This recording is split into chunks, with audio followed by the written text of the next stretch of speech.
Hello, welcome to the channel Why Stories. Enjoy watching. Margarita entered her son's room, surveyed it, sighed, smiled, and softly said, "I'll tidy up in here, Dani. Maybe I'll throw away something unnecessary. It's been 5 years, my dear. 5 years without you." 5 years ago, Margarita's son Daniel tragically died, and today she decided to go through his things, which she hadn't touched all these years. Everything remained the same as it was during his life. And even now, her hands didn't rise, unwilling to disrupt Daniel's established order. Nevertheless, she took a stack of books and notebooks from the shelf, placed them on the table, and started sorting through them. A bright card slipped out, apparently one that her son had saved for some past holiday. Margarita turned it over and read what her son had written by hand. "Mommy, I love you." The woman staggered.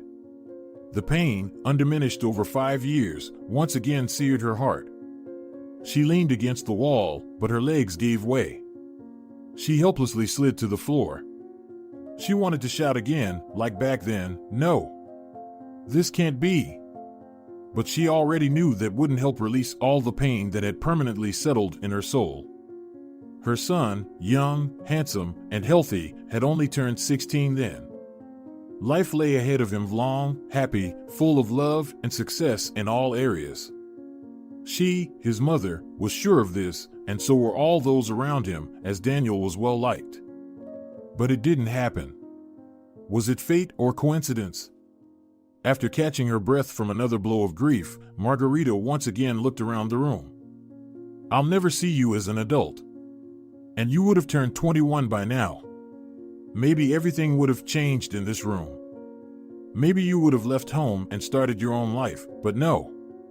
Everything here remained the same as before. You'll never get married, I won't have grandchildren. I won't have anything. You left and never returned. And my time stopped." The cruel memory once again took Margarita back to that very day, their last hours together. Her son was getting ready to go on a hiking trip with his classmates. Daniel was a member of a hiking club. They often organized gatherings, and everything was fine. But they had never gone so far and for so long before. 2 weeks was just too much. Margarita helped her son pack, but an unexplainable worry gnawed at her heart. She didn't want to upset her son with her doubts. She tried to calm her heart with casual conversation. "Take spare socks. Why are you asking? What if you soak these? They won't take up much space, and you won't catch cold. Did you take the first aid kit? Good boy. Mom, I've gone on trips before. Why are you so worried?" Her son reassured her. And Margarita felt that he was holding back his irritation with all his might. But for so long the first time. "Believe me, all the moms of your friends are just as worried right now. Well, and very wrongly. I can't even imagine what will happen when I get drafted into the army. Oh, you're trying to drive me crazy. Don't talk about that for now. We'll worry about that when the time comes. And will Senor Sans be with you?" "Of course. He's our instructor. Don't worry, please. You'll be laughing at yourself in 2 weeks when I come back. And those nerve cells will be all gone. Or do you want me not to go and tell my friends that my mom didn't let me? I really want that, but I know you won't do it even for the sake of my nerve cells." Margarita tried to joke. That was the last day when she joked. She never had to laugh again. For a whole week, she tried to calm her worries, and she almost succeeded. Everything was fine with her son. Well, that's good. Only 7 days left, and maybe they'll come back earlier, even for just 1 day. Let's say they lose money, run out of food. No, let nothing like that happen. Let everything go according to plan. What would 1 day give me? Nothing. The main thing is that my son is okay, happy, and satisfied. At that time, Margarita was still married, meaning there was a stamp in her passport, a man, her son's father, but all their relationship had ended several years ago. She didn't want to remember that story. She survived the collapse of her personal life and chose to forget everything. Talk of divorce was ongoing, but first time, it was not advantageous for her husband for some reason. And when, it seems, a year before the tragedy, he started talking about it again, it was Margarita who asked, "What, are you in such a hurry? Let's let our son finish school peacefully." "I'm not in a hurry for anything. Isn't it time to end this already? Our son is not stupid, he understands everything perfectly. Anyway, I have no objections." Of course, their son understood that something was amiss between his parents, but they lived peacefully, maintaining friendly, neighborly relations. The apartment had 2 rooms. There was no extra space for separate living. There was only a screen that the former husband and wife put up at night, and during the day they hid it behind a wardrobe. The illusion of a normal, complete family remained, and both of them believed it was enough. Maybe even Daniel thought so. Dad lives at home. He just works a lot, sometimes even at night. What can be wrong about that? He didn't stay home that night, the start of the 2nd week of the hiking trip. Margarita talked to her son on the phone in the evening. Everything was fine. Daniel's cheerful voice reassured her, but only temporarily, as usual. Going to bed, she still thought about her boy sleeping in a tent in the forest. Even if there's no danger, it's still cold, damp, and mosquitoes. You never know what could happen. If I want to worry, nothing will stop me, the woman thought with a hint of mockery, trying to calm herself with this thought. It didn't work. But she still wanted to sleep, and she fell asleep. And towards dawn, she woke up as if from a shock. She sat up in bed, crying out an alarm. "Daniel!" She regained her senses, sat there, calming her heartbeat, not understanding what had happened. "What's wrong with me? Did I dream something? I can't remember. Or is this what a panic attack looks like? But why would that happen at night? Daniel! Oh God, what if something happened to my son? He's out there somewhere, far away." Panic overwhelmed her again. She got up, turned on the light, walked around the apartment, peeked into her son's room. Everything was fine, everything as usual. So, what was the matter? There was no thought of going back to sleep. She couldn't even sit still, she just walked around the apartment, as if trying to escape from some impending disaster. Unable to bear it, she grabbed her phone, surprised by the trembling in her hands. She wanted to call her son, but it was nighttime. He was sleeping and not alone in the tent. Well, fine then. I'll call anyway. Let him grumble, let him say whatever he wants, but I can't take it anymore. I can't wait until morning. She dialed the number, listened to the ringing for a long time until the mechanical voice said that the subscriber wasn't answering. I hear it myself that he's not answering. What do I do now? She asked aloud, trying to calm herself again. Everyone is still asleep. Tired, ran around. Fresh air, strong nerves. That's the youth. Not like me, jumping up in the middle of the night. Calm down. Call in an hour, listen to everything that's coming to you for this panic. She paced around the apartment for an hour. She saw that the sun had already risen, and the birds were singing. I guess it's okay to call now. Of course, I can, but it's scary. What if he doesn't answer again? Still, she took her phone, dialed the number, silently pleading to herself, Daniel, please, just answer. Say that everything's fine, and I won't call even once until you come back. He didn't answer. The morning turned into a nightmare if her son didn't answer, neither did any of his friends. The instructor Senor Sanza's phone was also silent. It was no longer like anything, but even those nightmarish hours of uncertainty were remembered later as happiness. There was still hope at that time. And closer to lunchtime, certainty arrived. Margarita learned that her son was no more. He had drowned at dawn. The true nightmare began. Margarita didn't quite remember what happened after the instructor's call informing her of the tragedy. She screamed, refusing to believe what had happened, and then suddenly froze, as if dying herself. By that time, it seemed her husband had returned. He called for emergency help. They gave her injections. The days might have turned into nights. Maybe the sun occasionally shone. All of that had lost its significance. Margarita saw her sobbing husband, heard his cries. You convinced him to join hiking club. Why did you let him join that club? Why did you let him go on that trip? Father's rescue was to cry and blame someone for son's death. He threatened to accuse all, prove Daniel's death fault or irresponsibility. Everyone alive, he's not.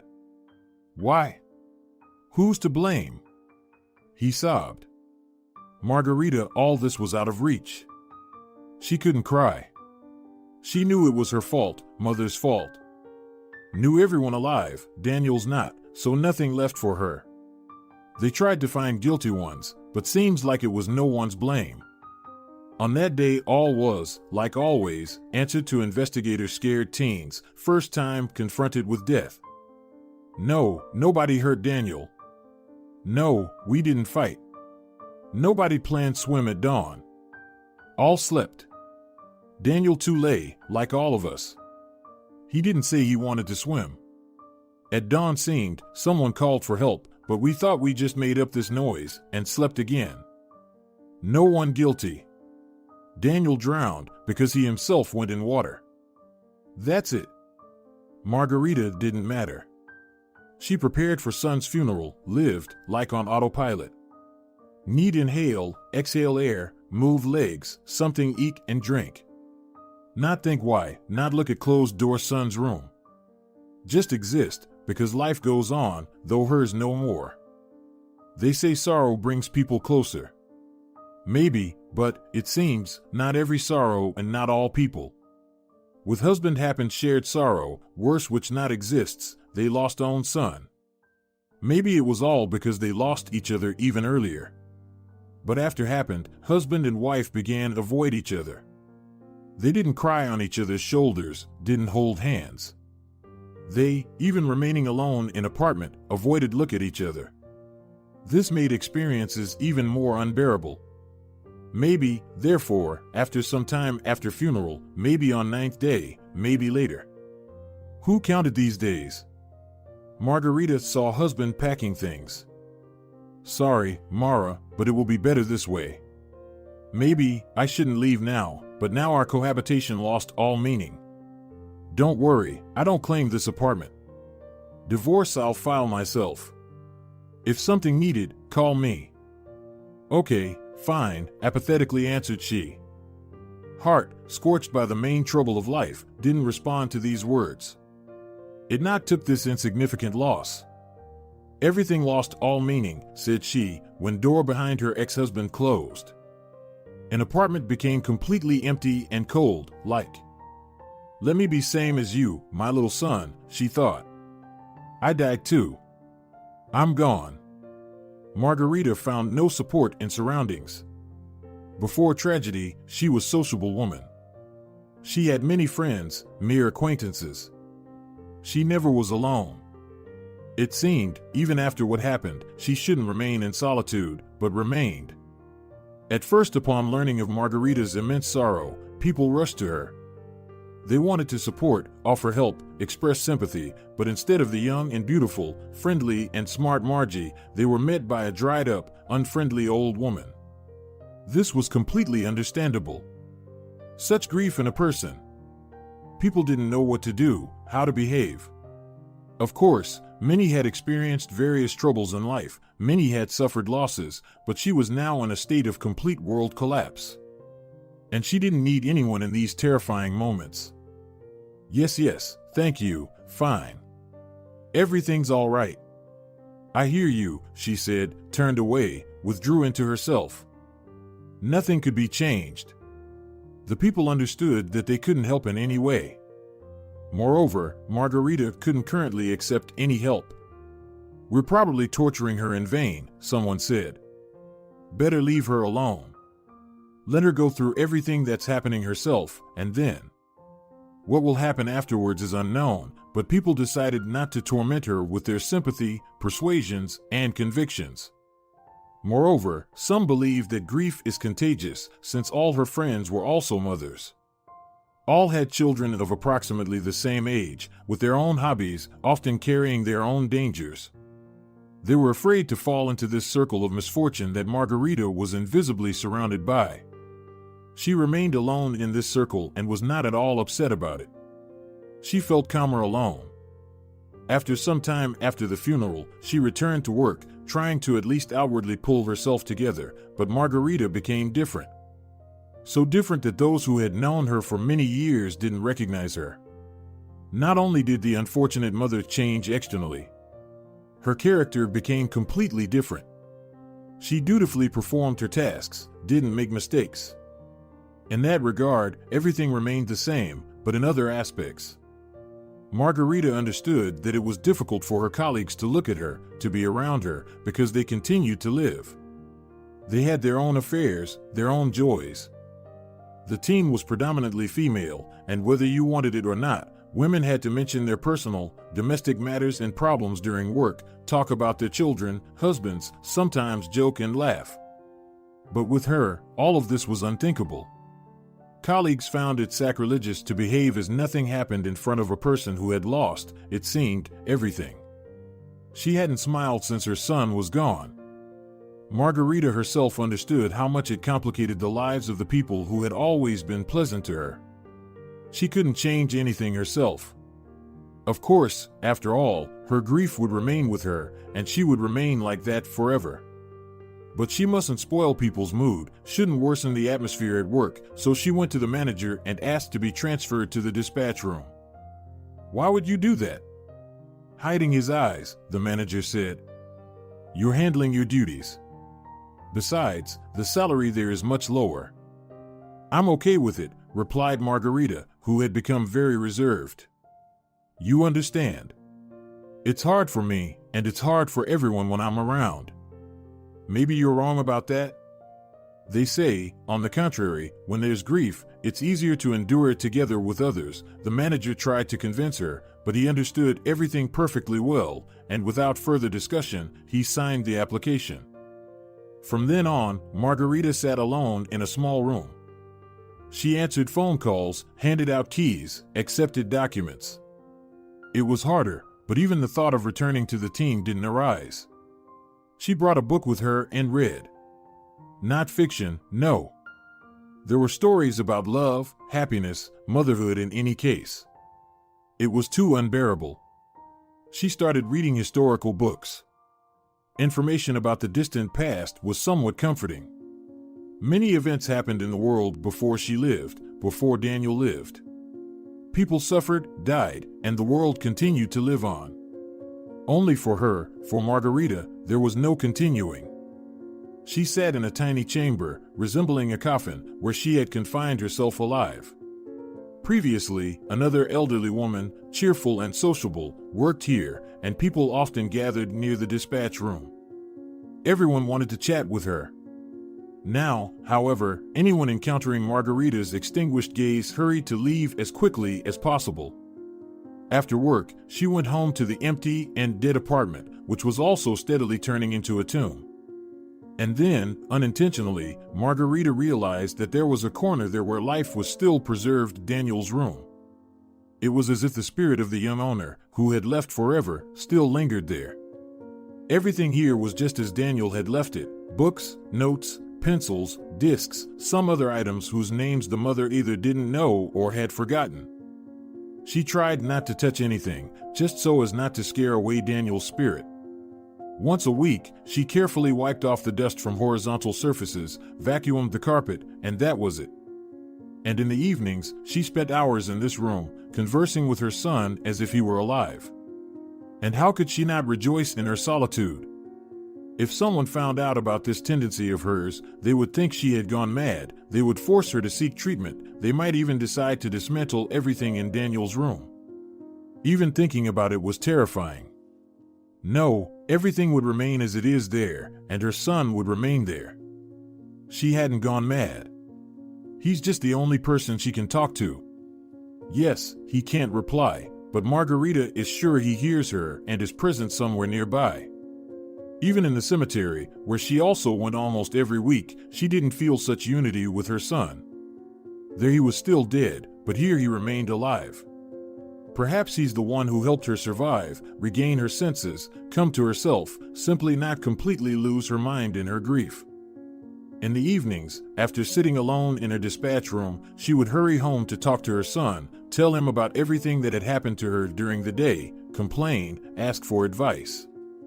Yes, she didn't get an answer. She hadn't gone crazy, didn't hear voices, didn't see ghosts, but still, it was easier for her to have at least this kind of interaction with the world. Others, it seemed, had completely disappeared.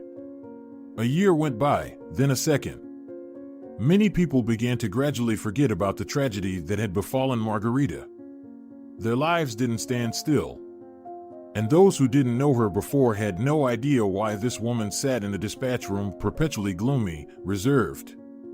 "When I see her, my mood spoils," a young colleague said capriciously. "Can't she make her face a bit simpler, even for the sake of working with people?" "And she doesn't seem that old," her friend replied. "But you know, they say someone close to her died or something. Everyone loses someone. I myself have buried so many relatives. My beloved grandmother died, and my uncle, my dad's brother, last summer. So what? I cried a bit and continue living, not spoiling anyone's mood with my sour face." Margarita overheard this conversation. Maybe it was meant for her to hear. She let out a heavy sigh. The grief still wouldn't let her go. If she managed to forget about her son for a moment, returning to thoughts of him brought even greater pain. She herself would be glad to distract herself, to forget. At some point, while getting ready for work, she decisively set aside her black blouse. After her son's death, she always wore black. She pulled out something she used to wear from the closet. Not colorful, not bright, but not black either. She put it on. It turned out that clothing could also affect her mood and facial expression, but did she have the right to forget her mourning? Wouldn't she offend her son's memory this way? Wouldn't she show people that she's ready for life when she wasn't ready at all? However, from that day on, Margarita changed somewhat. She decided that she had no right to be a fright to people and to ruin their mood. "I'm not old yet," the woman thought. "Those around me might call me the harbinger of death or a witch, and maybe with my appearance, I'm actually offending my son's memory. He probably wouldn't be happy to know what his mother has turned into. He loved it when I looked nice." In the evening, of course, she talked about this with Daniel. "What do you think, son, shouldn't I do a bit of makeup before work?" she asked aloud and shivered. There were no voices, but suddenly a little bird landed on the windowsill for a second, hopped up and down a few times, and flew away cheerfully. "Well, yeah. Perhaps I should," the woman decided. And gradually, people stopped avoiding the dispatch room where no longer sat a gloomy old woman, the mere sight of whom sent shivers down their spine, but rather a not very young, not very cheerful, simply serious and reserved woman. What could they do? Such people exist too. She looks after appearance, dresses decently, and goes to work diligently. So, everything must be fine with her. The thought of seriously changing her life didn't cross Margarita's mind, as she believed that changes weren't meant for her. One spring day, as she was leaving the cemetery after placing flowers on her son's grave, a man approached her. He wasn't old, around 50. Margarita had noticed him at this sad place before, and she smiled sympathetically and understandingly. "Yes, that's how fate is, such is life," he sighed. "I often see you here because I'm here often myself. I visit my ones. They're all here, parents. My wife passed away a year ago, and she's buried here next to our daughter, who was just a baby. That's life. What can we do?" Margarita sighed in response. She didn't want to talk about who she visited. It didn't concern the man. And he, it seemed, understood that and started talking about something else, the good weather, the upcoming summer, plans. Margarita already regretted responding to the first sentence.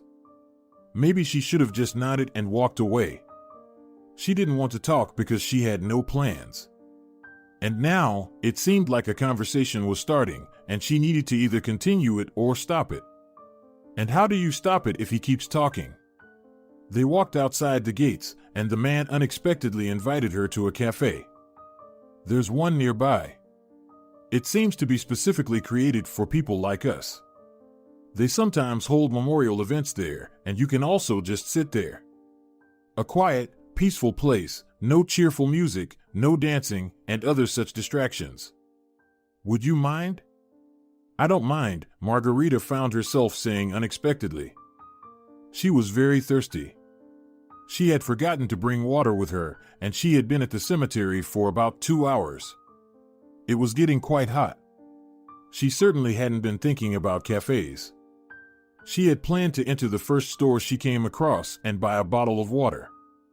She had no interest in even the quietest places, and she was least disposed to conversations. But now that she had agreed, she had to go along and force herself to maintain the conversation. They got to know each other in the cafe. The widower's name was Victor. It was clear that he was a good man, albeit with a difficult fate. They talked about life, their troubles. They left after an hour. Victor suggested exchanging phone numbers, meeting next time not at the cemetery, but somewhere else. I'm sorry, Victor, I won't be able to. I simply don't have the strength, really. I go through the motions, I talk out of obligation, I force myself to maintain a normal appearance just so I don't scare people away. I don't want to deceive you. I can tell you right away, I'm not inclined to any relationships, friendships. I severed all my previous connections not to make new ones. You're mistaken, Victor sighed, smiling sadly. Our troubles are serious, of course, but we still have to live, wouldn't you agree?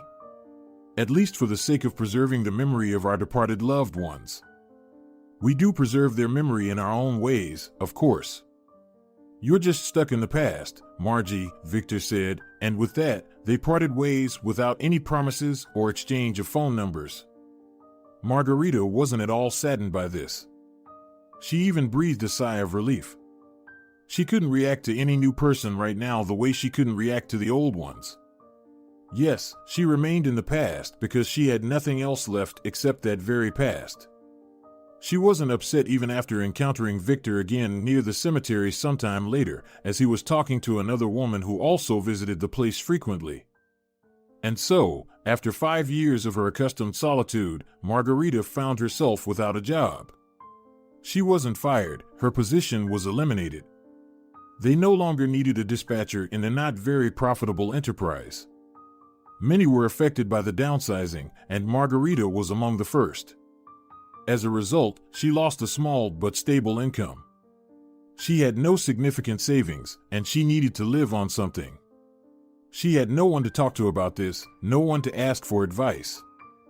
Margarita remained completely alone, and it was her own doing, of course. She didn't blame anyone. And who could have advised her in this situation? She never had acquaintances capable of finding her a new job, negotiating with someone, providing some substantial assistance beyond sympathy, and that was the last thing she needed. However, she could talk about her troubles with her son, her beloved and only conversationalist, her advisor for the past few years. He couldn't say anything to her, but she could speak her mind and explain her thoughts on the matter. Perhaps, by speaking everything out loud, she would come to some final decision. In the evening, she entered her son's room, took her usual seat, a chair placed beside his bed. She sighed and began. Well, Dani, my life has completely lost its meaning. I left my job, or rather, I was let go. Downsizing. I turned out to be an unnecessary staff member both at work and in this world in general. Yes, today I received my employment record and my final pay, and I won't need to go anywhere tomorrow morning. It's frightening, my son. I'm not exactly needed at work, but what about without it? How will I pay for the apartment? How will I even live? And do I need to live? If only you could take me with you, Daniel. Maybe there, we'll find some place for me. After that, she decided to tidy up her son's room, to go through his things for the first and perhaps the last time. That's when she found that same card, "Mommy, I love you."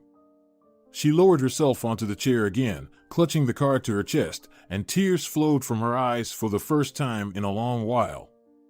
"I love you too, my son. The only person who loved me.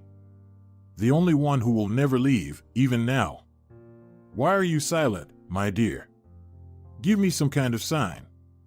She looked out the window, wondering if another bird would appear again. Her son wouldn't give her any signs. It seemed that in order to talk to him, she would have to go where he is now.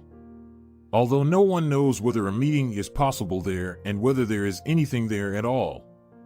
Well, there's definitely nothing here except sorrow, longing, and deprivation. Now I know that for sure, Margarita thought and left the room, still clutching the card to her chest. She went to the kitchen, turned on the kettle, heated up some food. She ate mechanically, washed the dishes. The fact that she wasn't fully aware of what she was doing convinced her of the futility of her existence. It can't be said that she had already made a fatal decision. Margarita was in no condition to make any decisions right now. She felt very tired, very drained, so she hurried to bed and fell asleep instantly. And in her dream, she had a conversation with her son.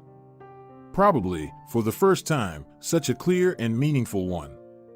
She didn't really see Daniel, his image was blurry, but his voice was recognizable. And he spoke to his mother like an older, experienced person. Maybe that's how it was. "You're not alone, Mom. Can't you feel that I'm always with you?" "Of course, you can feel it, I see that. It's just a pity that you don't realize how difficult it is for me because you can't let me go. Letting go doesn't mean forgetting, it doesn't mean parting with me forever. It means not allowing negative thoughts. It means living on, continuing your life. Mine has ended, but yours continues. It was supposed to continue if you allowed it. And you keep living the same day that's long gone. But I can't do otherwise, Daniel. Everything has ended for me. It ended then and it ended completely today. I'm telling you, I have no reason to live anymore," she tried to convince her son. "If you leave now, neither you nor I will ever find peace, Mommy, and we'll never see each other again. You can't imagine how much harm you'll do to my soul if you do what you're contemplating. But if you start living and find happiness, I'll be happy too. I can't explain to you what that's like, but believe me, I already know a lot. All you have to do is pray for me and allow yourself to be happy." "But how can I be happy without you, Daniel? I'm always with you, you know that. Live for me, be happy for me, and I will help you. I see that you're struggling, and I will help you. You'll be happy, Mom. The love that you wanted to give to me while I was alive, maybe even to my children, now lies as a dead weight, unnecessary to anyone. Do you want to bury it with me and yourself? But in doing so, you'll destroy that love. It's better to give it to someone who needs your love, and I will help you find that person." "What person?" "I don't need anyone but you," Margarita exclaimed and woke up. Her face was wet from tears. The dream was so real that she had no doubt she was talking to her son, and she remembered the conversation perfectly. Still, the woman couldn't understand how her son would help her now, and who could she love if not in the same way as Daniel, but just love? She couldn't even imagine it. She walked around the apartment again, looking for signs of her son's presence. If they were talking like that, maybe he was really here. Or maybe I'm really going crazy. That wouldn't be surprising. 5 years of this kind of life wouldn't leave anyone a normal person. The morning began the gray, gloomy, cold morning of late autumn. Through the window, Margarita saw people hurrying to their jobs. She didn't have to go anywhere. These hurrying people might envy her for staying in the warm house. And she envied those who had somewhere to go. She decided not to stay home, to go to the cemetery, to talk to her son again there. When she went out, she noticed that a fine cold rain was falling, and as usual, she had forgotten her umbrella at home. But she didn't want to go back, and hoping that the rain would soon stop, Margarita pulled her scarf over her head. Approaching the grave, she sighed, placed her hand on the cold, wet metal of the fence. Would Daniel find something to say to her today? She didn't hear anything, but suddenly it seemed that her son's hand rested on hers. It didn't frighten her, but brought a gentle smile. I'm letting you go, Daniel. I really want you to be well where you are now. For your sake, I'm ready for anything. The rain intensified. The sky grew darker. It seemed like night was falling, although it wasn't even noon yet, and Margarita's heart was bright. She fulfilled her son's request, and she wouldn't cling to him anymore. She would live her life. At least she would learn to do so, as she hadn't lived in real time for so long. She looked at her son's photograph on the monument, smiled back at his smile. You'll always be with me, right? You promised, she said softly. And you'll help me, right, Daniel? I'm going home now, going to live, my dear. Thank you for showing me the right path. The woman walked towards the exit. As she walked along the path past the monuments, she involuntarily looked at the photographs, gazed at the life dates. Of course, there were elderly people who had passed away in their time, but there were also so many young ones who still had a life to live. And how many parents were left alone and suffering, just like her, Margarita? How terribly sad all of this was.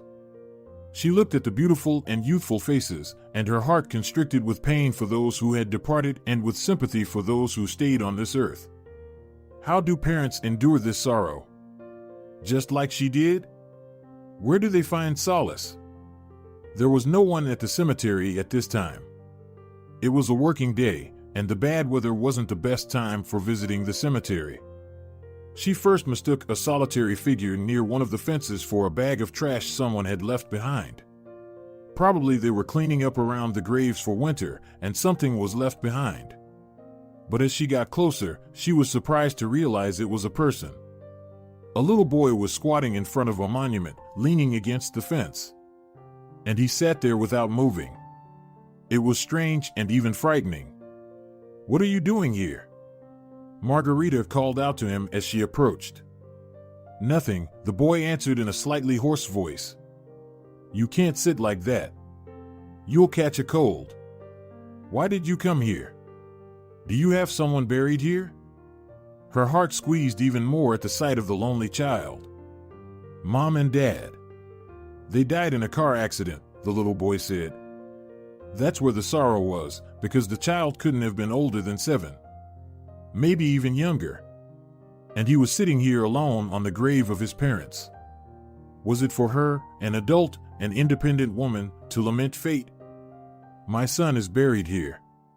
He drowned at the age of 16, the woman said for some reason. 16 is a lot. I'm only 7, the boy said. That's not little either, to know that you shouldn't sit on cold ground. You might catch a cold. Get up, don't sit. What's the difference? Nobody needs me anymore. How can you say that? My dear, you have some relatives, right? Did you run away from home? I don't have any relatives, and I ran away from the orphanage because it's bad there. I don't want to go there. The big boys, they bully the little ones. They make them smoke and steal, and I don't want to do that. I don't want to go to the orphanage. It's better if I die, and they bury me right here. You're out of your mind. Margarita said in horror, not realizing that she had had similar thoughts not so long ago herself. But she could somehow explain her own thoughts, but for a 7-year-old child. Let's get up, let's go from here. The boy obediently stood up, and Margarita saw that his face was not only wet from the rain but also from tears. She hugged the child's shoulders. You're a good kid for not listening to those who teach you bad things. Such actions won't lead to anything good. Don't cry, you must be happy for the sake of your parents. They'll see that you're doing well, and they'll be happy too. Up in the sky? The child asked, looking up at her with trusting eyes. Yes, up there. And they will help you, you'll see. But for now, let's introduce ourselves. My name is Margarita Cano. You can call me Aunt Mara. And what's your name? I'm Gabby. Well, now we've met. Let's go to a cafe. There's a good one nearby. We'll warm up there a bit, have some hot coffee, and then we'll see. Give me your hand. The boy trustingly placed his cold hand in hers, equally cold and wet, and those two icy, damp palms began to warm each other. They entered an empty cafe. Margarita ordered tea and pastries. Gabby began warming his hands against his cup. What does we'll see mean? He asked. If it's back to the orphanage again, I don't want to. I'd rather go back there, to the cemetery. Wait, little one. What cemetery? Why do you need it? After all, you do want to bring joy to your parents, right? I do want to. But if they can help, but don't help, then what else can I do? Not all at once, little Gabby. Why aren't you eating your pastry? Are you hungry at all? Margarita was surprised. No, I don't want to eat. I ran away right after breakfast. They feed us well there. I ate everything just in case, because I didn't know when I'd get to eat again. And now I don't really want the pastry either, but I'll eat it. You see, that means there's something good in your orphanage, they feed you well. And you'll have to go back there, there's nowhere else to go. I'll take you there. You know, I'd gladly take you home with me. I live alone now. But I can't do that, because you're not my boy. They'll just accuse me of kidnapping. Oh, come on. Gabby didn't believe her. Who would care about me there? They won't even notice I'm gone. You're mistaken. They've probably already reported it to the police. They could see you here with me, and I'll get into trouble.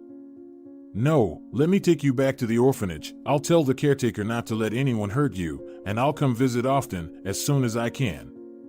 And then I'll make arrangements. Maybe I can convince them.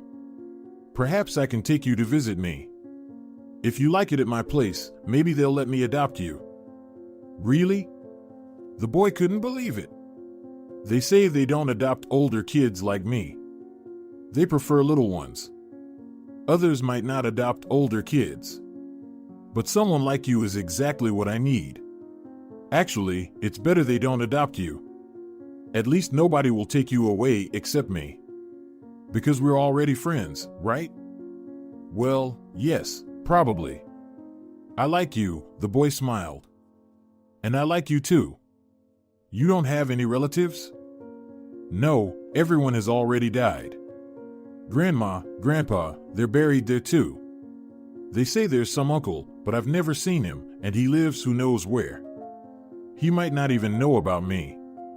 He's my dad's brother, but I don't even remember if he ever visited us. I think he lived in another city. Well, there you go. That means no one will stop me from adopting you. I have an apartment and, I'm sure, soon I'll have a job too. I don't have it yet. And then we'll be together. I have a spare room for you. That's where my son Daniel used to live. Her heart jolted again. Do I really have to give Daniel's room to someone else? Well, yes. It seems this is Daniel's help, and it's beginning. Now this little one needs me. And there's no need to worry that Daniel's order will be disturbed. Everything is right and good.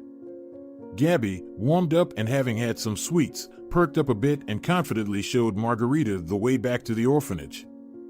Aunt Mara, are you not tricking me? Will you really visit me? He asked anxiously. Of course not. I won't trick you, and I will definitely visit. And what are you going to say to my caretakers now? Let's not tell them that I tattled, that I said boys teach bad things. They really do teach bad things, but being a tattletale is bad. You can just say I missed my mom and dad and went to the cemetery. All right, let's say that. I'll have to talk to the caretakers anyway. I need to arrange for them to allow me to visit you. I hope we'll really be together soon. Maybe by New Year's. Wow, New Year's isn't soon, Gabby said. Of course, for a child, that's not soon, but in reality, it was only about 3 months away. Time will fly by quickly, Margarita reassured him.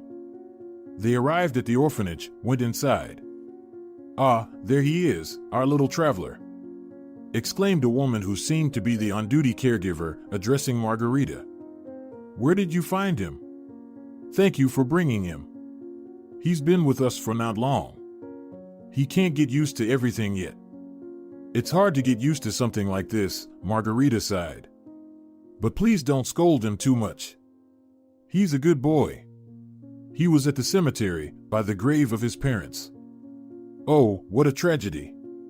Well, what can we do? Don't we understand anything?"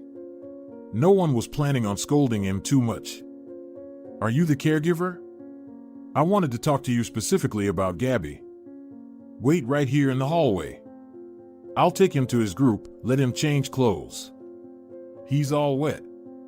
Soaked his feet. Well, you see, who's going to deal with your cold?" "I'm not sick. I'm tough," Gabby replied independently. Margarita waited for the caregiver and explained her request. "You understand, this boy really touched me. I'm all alone now. My own son died 5 years ago, my husband left. Before, I never even thought about anything like this, but now that I've seen Gabby, I've decided that I need to adopt a child. Otherwise, life will be completely meaningless. I'm only 43 years old, which means I might have to live for a long time. When I imagine that it will be like this." "Yes, you're right, of course. Regarding adoption, it's better for you to talk to the head of the orphanage. And also about visitations. Just don't change your mind. Because there are people who see an orphan child, get all sentimental, promise them the world, but then they go back home, think it over, and decide why do they need someone else's child. And the child waits, believing immediately. Some poor kids wait for years, and they've been forgotten long ago. Oh no, believe me. That won't happen with me. I've been thinking for 5 years about why I'm living. Turns out, the answer could be right here. Maybe Gabby needs my love and care precisely for this reason. Maybe it's worth living for him." With the head of the orphanage, Margarita obtained permission to visit Gabby, but there could be problems with adoption. The main condition was a stable and official job, which Margarita didn't have for the past 2 days. "I'll definitely find a job. I have everything I need, an apartment, all the necessary documents. I have no debts." "That's good. Then look for a job for now, and we'll see how it goes.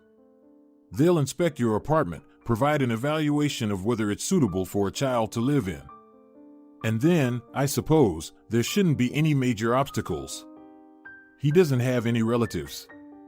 There's some uncle, his father's brother, but his whereabouts are unknown. He hasn't made any claims for Gabby, and I doubt he ever will." On her way home, Margarita felt elated. Perhaps a new life, full of meaning and love, would start for her soon. She was already thinking about what to buy for Gabby for his first visit, how to rearrange Daniel's room. And work. Yes, work was definitely needed. The sooner, the better. But where to find it and what kind? However, Margarita didn't have any specific requirements. She was willing to take any job, as long as the salary wouldn't hinder her adoption of the child. The woman mentally reviewed her acquaintances, thinking about who she could ask for help. There weren't many such people. Honestly, there were none at all. When she left her previous job, some of her coworkers cried because they didn't know where to look for new work. "I'll probably have to look through job ads," Margarita decided. "Some people seem to get lucky. And I'm sure I'll get lucky too." Was it fate itself that sided with Margarita, because she soon found a job? Her former boss, with whom she had worked for many years, suddenly called her the very next day after meeting Gabby and asked if she had found a job yet. No, not at all. When could I have managed that? I just quit. Well, what are your plans? You probably want to take some time off to rest? No, not at all. I don't have time for rest. And I'm not that tired. I really need a job. Very well. I want to offer you something. I've also left our old workplace, joined another company. My friend founded it. I'll be the head of a department there, and I want to hire people I know well. You're one of them. I hope you don't mind. The salary will be decent, much better than what you had in dispatch, and the prospects are quite promising. Thank you so much, Senor Delgado. I didn't expect this, really. I didn't know where to turn. Still, there's age and some shortcomings I have. What age? Your age is just right. We'll work on the shortcomings, don't worry. Well, I'm kidding, of course. I know all your shortcomings, and most importantly, your strengths. I hope everything will work out for us. I really hope so too. By the way, you will probably provide me with a reference if needed? What's the question? Absolutely. In short, everything was falling into place as perfectly as possible. Soon, Margarita had a good job and a stable income. Strangely enough, her strength seemed to have increased as well. She did a thorough cleaning of Daniel's room, which would soon become Gabi's. She visited her future little son quite regularly, and after a couple of weeks, she was allowed to take him out for weekends. Wow! Is this going to be my room? The boy exclaimed with joy. That's just awesome. I used to have a room too, but it was connected to a bigger one, not separate. A separate room is so much better, right? And it even has a balcony. Wow! Yes, but you can't go out on the balcony for now. I sealed the doors so there wouldn't be drafts. Later we'll get different frames and doors. Maybe we'll even glaze the balcony. Then you'll be able to go out in winter too, but that's for next year. Cool. You know, Aunt Mara, if you adopt me, will it be like having a mom? Well, yes, of course. Don't you like that? I do. But you know what I don't like? I don't know how I'm going to call you Mom. I had a different mom before. Can I put her picture on the wall and Dad's too? Of course you can. You can just call me Aunt Mara. I'm not expecting you to call me Mom. It's good that you remember your own mom. And you. You won't be upset? Well, how could I be upset, sweetie? My son was named Daniel, and you're Gabi. I'm not going to call you Daniel, am I? Well, yeah. I really loved my mom and dad, and they loved me too. I couldn't believe for a long time that they wouldn't be around anymore. Did you love your Daniel a lot? The boy cautiously asked. Very much. But you know, Gabi, at some point, I realized that he didn't disappear anywhere. He's always with me. You understood that sooner. Maybe because kids are more perceptive. They tried not to talk about these quite delicate topics. They discussed the future more, how they would live when they were together. Due to the death of his parents, Gabi didn't start first grade in September. He would become a first grader next year, but Margarita knew that the boy already knew how to read and write his mom had taught him. She was pleased. The child wouldn't have any problems with studies. Maybe they wouldn't have problems at all, at least initially. She was aware of the difficulties that come with adolescence. And she would have to raise the child alone, without a father. Neither the woman nor the boy had any doubts that they would be together. Margarita felt happy and needed for the first time in years. Before going to sleep, she was no longer living in the forever gone past. At times, she would drift into thoughts about the future, which promised not only happiness. It turned out that upcoming challenges could also bring joy, because they were part of life. Margarita felt alive and rejoiced in the thought that her son probably found it easier where he was now. "Are you happy, my son?" she would ask Daniel before bed and feel his responding smile. The adoption documents for Gabi were almost complete. She had obtained all the necessary permissions and was waiting for the day when Gabi would finally be at home with her. Everything was prepared, and each time Margarita drove to the orphanage for another meeting with her future son, she would think that soon she wouldn't need to visit this place anymore. But on one of her visits before Gabi's arrival, the director came out to meet her, inviting her to her office for a conversation. Maybe she should have been pleased about this. Perhaps the director wanted to discuss the upcoming adoption, talk about some details. However, the expression on the woman's face was far from joyful, it even seemed somewhat guilty. In her office, she gestured for Margarita to sit down at the table and held up her hand to stop her when she started speaking. "Wait, Margarita Cano. I have news for you, and it's probably not very pleasant." "What happened? Is something wrong with Gabby?" Mara exclaimed in alarm. "No, not at all. He's fine, don't worry. His biological uncle has appeared, though. He wants to take the boy with him." This news was like a bolt from the blue. Margarita hadn't expected anything like this. In the first moment, she didn't even grasp the full scope of the tragedy. "What do you mean, take the boy? Will they allow him to do that? I've gathered all the documents, met all the conditions." "Yes, that's true, but unfortunately, you haven't completed the adoption process yet, and the advantage still lies with the biological relative. He has also gathered all the necessary documents and has a legal right to the child." "For heaven's sake, what right does he have? He doesn't even know this child, and we've been together for several months now. We're already making plans for our life together. He already considers my home his own, not just me."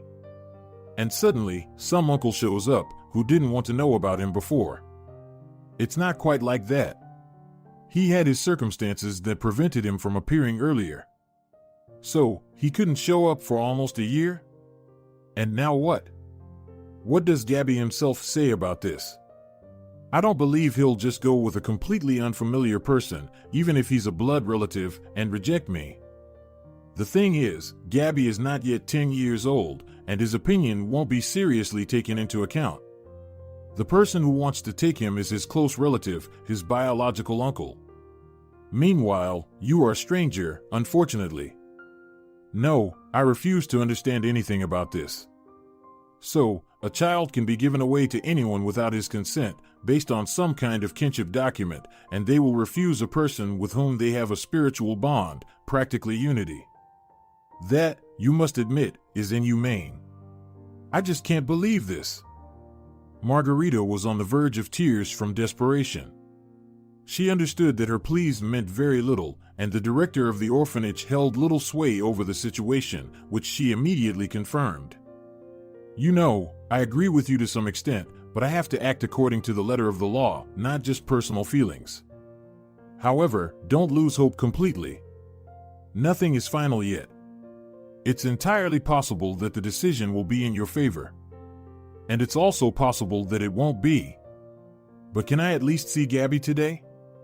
I'm sorry, but no. It's not my decision, and it's made in the best interest of the child." Margarita understood that pleading, proving her point, convincing in this situation was utterly useless. She asked the headmistress to inform her about the final decision of the guardianship authorities. She bid her goodbye and left. Snow was falling outside. It came down in soft, fluffy flakes. Children love this kind of snow. She and Daniel used to go for walks in such weather, and it was wonderful. And then she dreamed of walking like this with Gabby. Today, they could have taken a stroll, catching snowflakes on their tongues, admiring the snow-covered trees. She could have warned her son not to play in the snow for too long. But she's walking alone now. The snow covers her slumped shoulders, clings to her eyelashes, melts, mixing with tears that now, it seems, she has no need to hold back. Mascara smears, probably flowing down her cheeks. Well, let it. Who sees her now? Who cares about her? Luda sat down on the snow-covered bench. She had no strength to go further.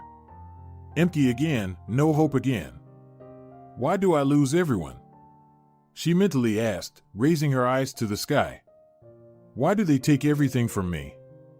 It would be better not to give anything then, since I'll have to lose even the last thing. She lowered her head, covering her face with her hands. Sat quietly, covered in snow. Señorita, are you feeling unwell? Can I help you with something?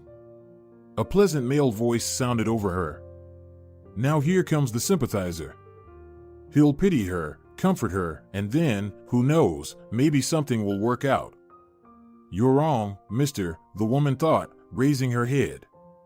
I'm not a señorita, and there's nothing for us to achieve, and you won't help me with anything. No one will help me anymore. She wanted to get up, but still had no strength. The stranger, a middle-aged man, handed her a pack of paper napkins. Well, that was a gesture of sympathy, and Luda accepted the napkins with gratitude. She started to tidy herself up, and the man was still there, standing nearby. What happened to you? I apologize, I don't want to pry into your soul, but you're killing yourself too much. Is it worth it? Often people go through things, and after some time, looking back, realize that the trouble wasn't worth it. Everything is solvable, everything can be fixed. Not everything. I'm sorry, but my troubles are such that you can't call them solvable or fixable. If you don't want to hear something utterly hopeless, you'd better turn around and go your own way. Thanks a lot for the napkins. Consider that you've already earned some karma points. She finally got up from the bench, walked down the street, thinking that the man would stop, but he didn't. He walked behind her. The snow kept falling. It was quiet, and nothing hindered them from talking. No, I'm sorry, now I definitely can't just turn around and leave, the man said firmly. I have to listen and find out what happened. Believe me, sometimes just talking about your problems is already half of their solution. Trust me, it's not mere curiosity. Well, fine. Let's say you're a priest, or a wizard, or some trendy therapist who believes that any problem can be talked away, chatted about, and forgotten. I'll repeat, if at any point during my story you turn around and hurriedly walk away, I won't consider you a coward or a runaway. You're not obligated to listen to such confessions. So, I'll start. 5 years ago, my son died, the only one, beloved, the most wonderful person. I was left all alone. How do you suggest I fix that? Right, I can't. I remained alive. For 5 years, I somehow breathed, got up in the morning, went to work. My husband left me right after the funeral. He considered our union exhausted. I don't know how he's living now. I'm not interested in that. 5 years I lived my life. Transferred to another job, where less need to interact with people, where no need to upset them with my appearance, infect them with my unhappiness, but even that job ended. I got laid off. About my husband, as I've said, I forgot. Recently managed to find another job. And now, turns out, I don't need this either, because some time ago, seemed I could live on and be needed. Met a boy, a little orphaned boy, whose parents died. Somehow, we immediately became friends, even loved each other. I almost decided to adopt him. All documents collected, apartment in order, ready to meet the young new owner. Everything seemed fine. Could start anew and be happy. Well, yes, probably. But judging by your mood, something hindered. Listen, nice cafe over there. Let's go in, continue our conversation there. Let's not freeze. Although, honestly, not that cold. Wonderful weather today. Yes, something hindered, continued Margarita, as they sat in the cafe at the table and made an order. With my Gabby. Yes, already considered him mine. Suddenly, some blood relative appeared. Wasn't around since the boy's parents died, or maybe earlier. Don't know. Gabby himself doesn't remember. And now, all of a sudden, appeared and wants to take the boy for himself. And all advantages on his side, as he's a blood relative. Gabby not even 10 yet, so his opinion doesn't count, too young. And me, consider me practically absent from this story. Just a distant woman. Wanted to adopt, but didn't work out. And now won't even see the boy I've grown so fond of. Margarita's voice quivered again. She felt she would soon start crying again. Tears don't help anything. Nothing helps her troubles. Well, why won't you meet? Maybe this uncle won't forbid you from meeting. He lives in another city, and unclear whether he'll need these meetings. Perhaps he himself wants to adopt the child, in other words, become his father, and has a wife or fiancée willing to become a mother.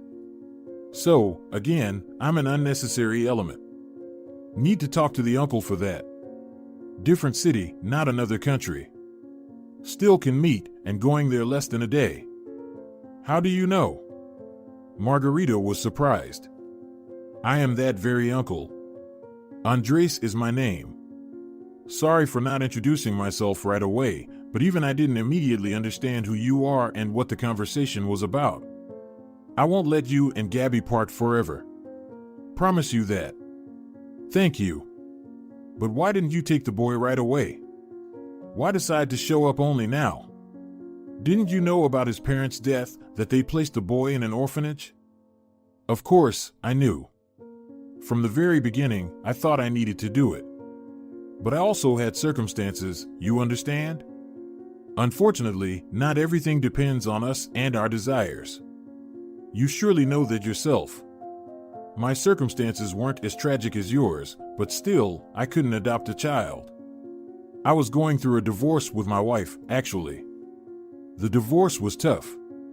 We lived together for 15 years, no children. Actually, there was nothing. I don't even know why we lived together. Then we realized we couldn't stand each other and couldn't love each other. We decided to divorce. The divorce, I repeat, was not easy. Plus, exchanging the apartment. I lived wherever I could for half a year. Finally, everything got sorted out. There's an apartment, quite suitable for a child to live in. Gabby is my only relative, that's how it turns out. His father was my younger blood brother. Now, besides Gabby, I have no one. And I have no one besides him. And living now is utterly pointless. Why do you say that? We'll come up with something. And don't say you have no reason to live. Live for yourself, for the memory of your son, for Gabby, finally. I've met him more than once. The boy only talks about you. I see how attached he is to you. You're very important to him, Margie. Maybe we didn't meet for nothing? Margarita looked up at the man and for the first time really observed him. Roughly her contemporary, quite handsome, a solitary person. What does maybe we didn't meet for nothing mean? From her point of view, it would be better not to meet, better if this Uncle Andres never appeared. What could they come up with? How could they divide one boy? How would they travel to each other's cities? Well, yes, less than a day's journey, and the ticket probably isn't that expensive. Such sad thoughts were in Margarita's head, but at the same time, something completely different was growing inside her soul. She couldn't understand it herself. Andres also couldn't help but notice the sparks that ignited in her eyes from time to time. She seemed to be trying to remember something, some feelings that hadn't visited her for a long time. I understand, Margarita, what you're thinking about. You don't want to part with Gabby, and you understand that seeing each other will be quite strained now. You have work, he'll have school. I have a job too, by the way. We won't even be able to visit each other once a week. And for people who are dear to each other, meeting once a month is too little. Maybe I should move to your city? There's not much keeping me here. I'm originally from here. I moved there for work. Yes, work is very important. But I could find a place just as good here. It was evident that Andres was grappling with his thoughts, trying to find a viable solution. Let me offer my version then, Margarita said. Just listen, please don't interrupt. Let go of the idea of taking the boy. I think Gabby himself won't be against it, and nothing will change for you. You'll remain his uncle, his blood relative, and I'll become his foster mother. Then we can start thinking about living arrangements, visits, communication. Whether you move to our city, or I to yours, is also possible, albeit more complex. But for the sake of the child, I'm ready for anything. And with time, I believe, the situation will normalize. How can I suddenly just let go? Andres couldn't understand. You won't be giving up on him. The boy will live with me. He's young. Right now, he needs a mother more than a father. Isn't that right? After all, I have experience with a child of his age. And you can visit anytime. I won't stand in the way. And when Gabby grows a little, maybe he'll want to live with you himself, and I, again, won't object. Do you think that's an option?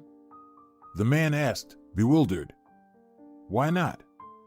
I'm grateful to you for not wanting to separate us, even being willing to move for it. But think for a moment how much time and effort it would take. And the child will keep living in the orphanage? And if there's no moving involved, then it will end up just as I said initially, with me remaining a complete stranger to Gabby. Maybe you're right. But it's also difficult for me to suddenly step back from taking my nephew. I think we should do this. Let's talk to Gabriel together, explain the situation to him. I think my version would suit him better. Yes, you're right. We probably need to talk to Gabriel himself. The next morning, they headed to the orphanage. This time, both candidates for adopting the boy were allowed in. They called for Gabby. Seeing both his uncle and Aunt Mara, he rushed towards them, spreading his arms wide for a hug, embracing them both. You both came at the same time. That's so great. I wanted you both to come together. Then he quieted down, puzzled. Aunt Mara, do you know that Uncle Andy also wants to take me with him? I know, Gabby, but let's talk about it a little later. Let's go, let's all take a walk together. There's so much snow piled up. Margarita replied. They had a wonderful walk, and they decided to have a serious conversation at a cafe. During the walk, Gabby, distracted from his serious thoughts, grew puzzled again. With big eyes, he looked questioningly from one adult to the other. But he didn't rush to ask questions. When the boy had a snack, Margarita initiated the difficult conversation. Gabby, your uncle and I are thinking about who you'll be with now. You know me better and I already have a home, but Andres is your real uncle, your closest relative. So, Aunt Mara, are you refusing me? Gabby's eyes filled with tears. I will never refuse you. Just understand, you can't live in two places at once, can you? That's why we came together, to ask you. Who would you like to live with? We both love you very much. We both need you, but the final decision is yours, Margarita finally said. And both adults felt ashamed for putting the child in such a position. Gabby sat there, bewildered, shifting his gaze between the man and the woman.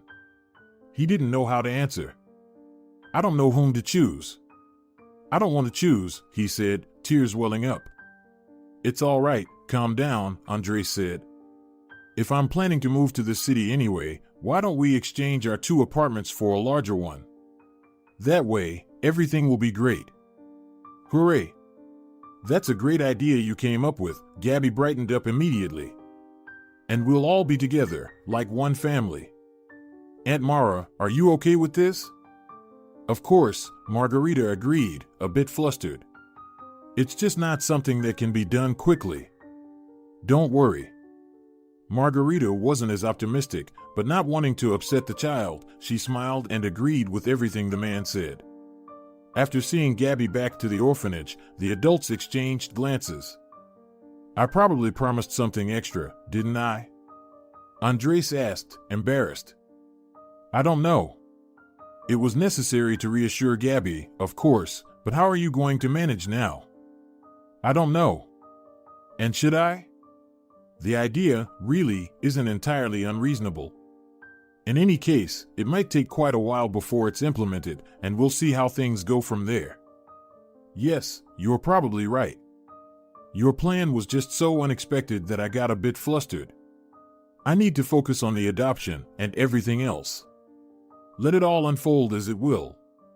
Not everything depends on our desires. It took quite a bit of time for their plans to come to fruition.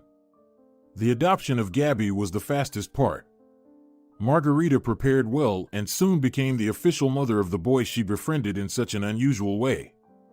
However, dealing with the rest turned out to be much more time-consuming, but after 2 years, Margarita, Andres, and Gabby were already living in a spacious 4-bedroom apartment, like a regular complete family. A united and happy family. Margarita and Andres got married, officially becoming Gabby's parents, a role they were gradually getting used to.